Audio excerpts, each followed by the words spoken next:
Job chapter 15. Then Eliphaz the Temanite replied, Would a wise person answer with empty notions, or fill their belly with the hot east wind?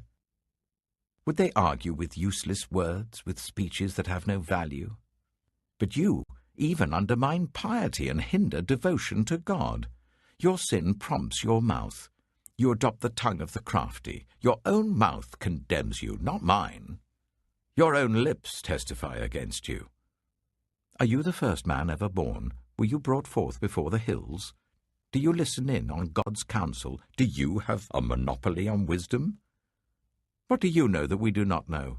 What insights do you have that we do not have? The grey-haired and the aged are on our side, men even older than your father. Are God's consolations not enough for you, words spoken gently to you? Why has your heart carried you away, and why do your eyes flash, so that you vent your rage against God and pour out such words from your mouth? What are mortals, that they could be pure? Or those born of woman, that they could be righteous? If God places no trust in his holy ones, if even the heavens are not pure in his eyes, how much less mortals, who are vile and corrupt, who drink up evil like water? Listen to me, and I will explain to you. Let me tell you what I have seen, what the wise have declared, hiding nothing received from their ancestors, to whom alone the land was given when no foreigners moved among them. All his days the wicked man suffers torment, the ruthless man, through all the years stored up for him. Terrifying sounds fill his ears. When all seems well, marauders attack him. He despairs of escaping the realm of darkness. He is marked for the sword. He wanders about for food like a vulture. He knows the day of darkness is at hand. Distress and anguish fill him with terror. Troubles overwhelm him, like a king poised to attack, because he shakes his fist at God and vaunts himself against the Almighty, defiantly charging against him with a thick, strong shield. Though his face is covered with fat, and his waist bulges with flesh, he will inhabit ruined towns and houses where no one lives, houses crumbling to rubble.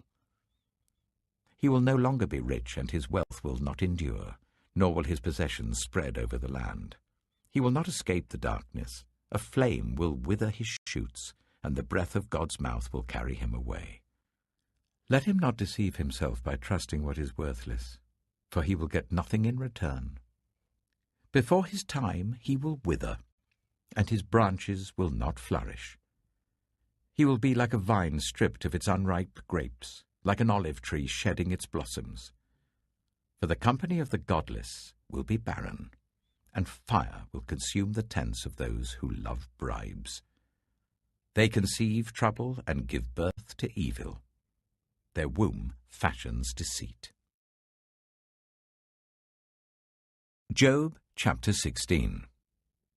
Then Job replied, I have heard many things like these.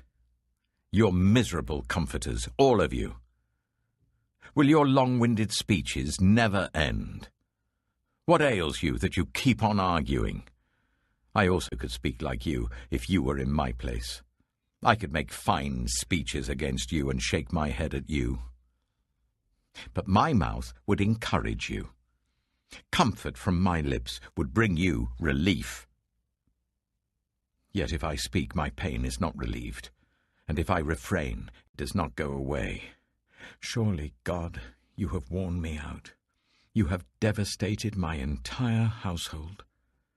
You have shriveled me up, and it has become a witness. My gauntness rises up and testifies against me. God assails me and tears me in his anger and gnashes his teeth at me. My opponent fastens on me his piercing eyes. People open their mouths to jeer at me. They strike my cheek in scorn and unite together against me. God has turned me over to the ungodly and thrown me into the clutches of the wicked. All was well with me, but he shattered me. He seized me by the neck and crushed me. He has made me his target. His archers surround me. Without pity, he pierces my kidneys and spills my gall on the ground. Again and again he bursts upon me. He rushes at me like a warrior. I have sewed sackcloth over my skin and buried my brow in the dust. My face is red with weeping. Dark shadows ring my eyes. Yet my hands have been free of violence, and my prayer is pure. Earth, do not cover my blood. May my cry never be laid to rest. Even now my witness is in heaven. My advocate is on high.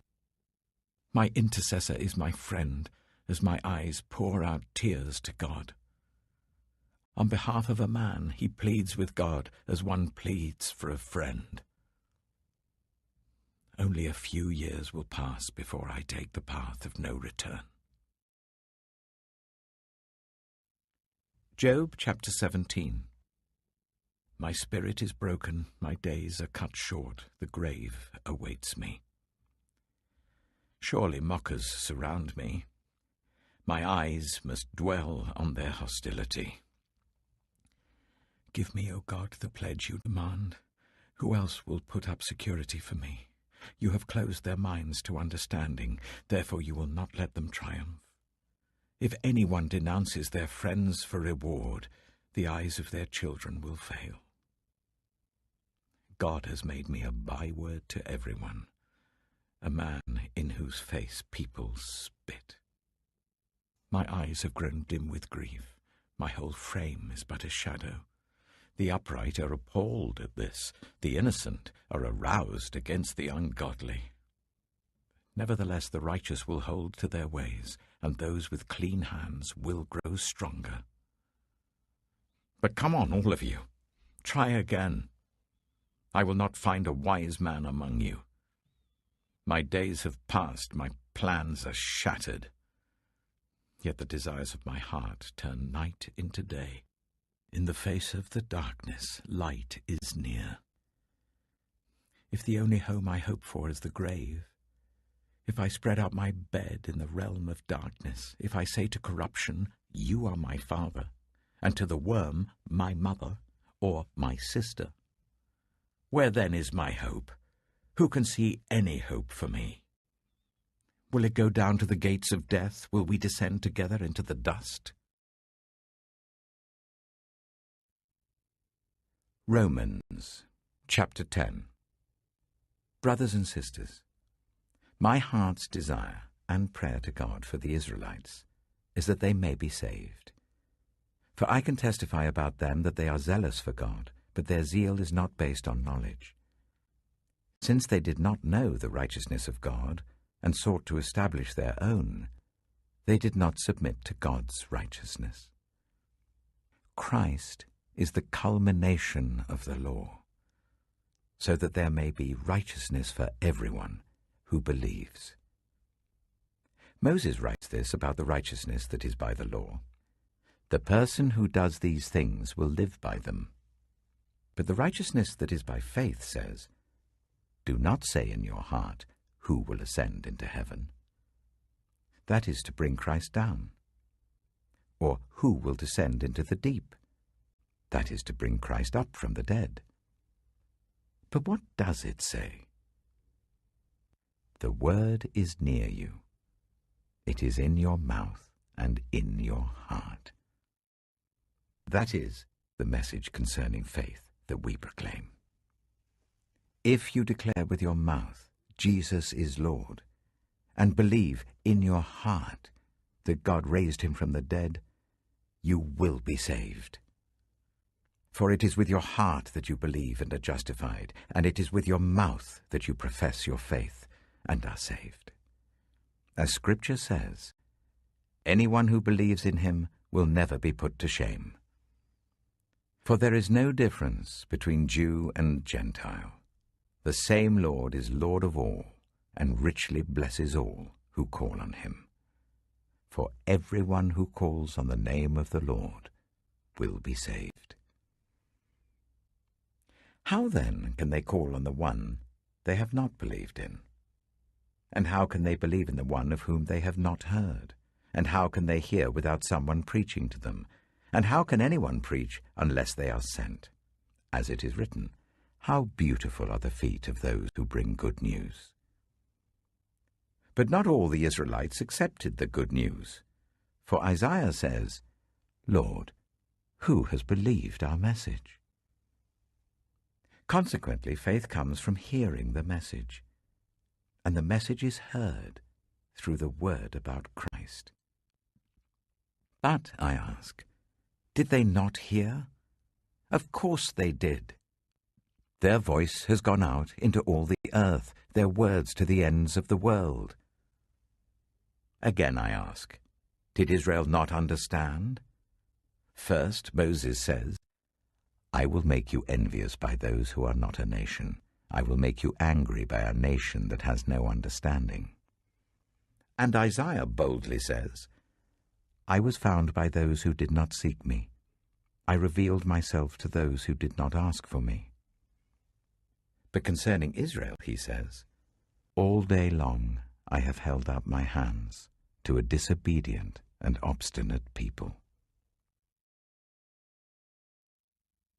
Psalm 28. To you, Lord, I call. You are my rock. Do not turn a deaf ear to me. For if you remain silent, I will be like those who go down to the pit. Hear my cry for mercy as I call to you for help, as I lift up my hands towards your most holy place.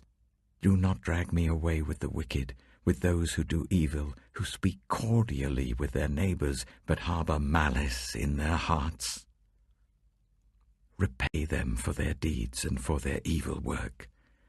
Repay them for what their hands have done, and bring back on them what they deserve. Because they have no regard for the deeds of the Lord and what his hands have done, he will tear them down and never build them up again. Praise be to the Lord, for he has heard my cry of mercy. The Lord is my strength and my shield. My heart trusts in him, and he helps me. My heart leaps for joy, and with my song I praise him. The Lord is the strength of his people, a fortress of salvation for his anointed one. Save your people and bless your inheritance. Be their shepherd and carry them forever. Proverbs Chapter 23. Saying 7. When you sit to dine with a ruler, note well what is before you, and put a knife to your throat if you're given to gluttony. Do not crave his delicacies, for that food is deceptive. Saying 8. Do not wear yourself out to get rich. Do not trust your own cleverness. Cast but a glance at riches and they're gone, for they will surely sprout wings and fly off to the sky like an eagle. Saying 9. Do not eat the food of a stingy host. Do not crave his delicacies. For he is the kind of person who is always thinking about the cost. Eat and drink, he says to you, but his heart is not with you. You will vomit up the little you have eaten and will have wasted your compliments. Saying 10. Do not speak to fools, for they will scorn your prudent words. Saying 11. Do not move an ancient boundary stone, or encroach on the fields of the fatherless, for their defender is strong. He will take up their case against you. Saying 12. Apply your heart to instruction, and your ears to words of knowledge. Saying 13. Do not withhold discipline from a child. If you punish them with the rod, they will not die. Punish them with the rod, and save them from death. Saying 14. My son, if your heart is wise, then my heart will be glad indeed. My inmost being will rejoice when your lips speak what is right. Saying 15. Do not let your heart envy sinners, but always be zealous for the fear of the Lord. There is surely a future hope for you, and your hope will not be cut off. Saying 16. Listen, my son, and be wise, and set your heart on the right path. Do not join those who drink too much wine or gorge themselves on meat, for drunkards and gluttons become poor, and drowsiness clothes them in rags. Saying 17. Listen to your father who gave you life, and do not despise your mother when she is old. Buy the truth and do not sell it, wisdom, instruction, and insight as well. The father of a righteous child has great joy. A man who fathers a wise son rejoices in him. May your father and mother rejoice. May she who gave you birth be joyful. Saying 18. My son, give me your heart, and let your eyes delight in my ways. For an adulterous woman is a deep pit, and a wayward wife is a narrow well. Like a bandit she lies in wait, and multiplies the unfaithful among men. Saying 19. Who has woe? Who has sorrow? Who has strife? Who has complaints? Who has needless bruises? Who has bloodshot eyes? Those who linger over wine, who go to sample bowls of mixed wine. Do not gaze at wine when it is red, when it sparkles in the cup, when it goes down smoothly. In the end, it bites like a snake and poisons like a viper. Your eyes will see strange sights, and your mind will imagine confusing things. You will be like one sleeping on the high seas, lying on top of the rigging. They hit me, you will say, but I'm not hurt. They beat me, but I don't feel it.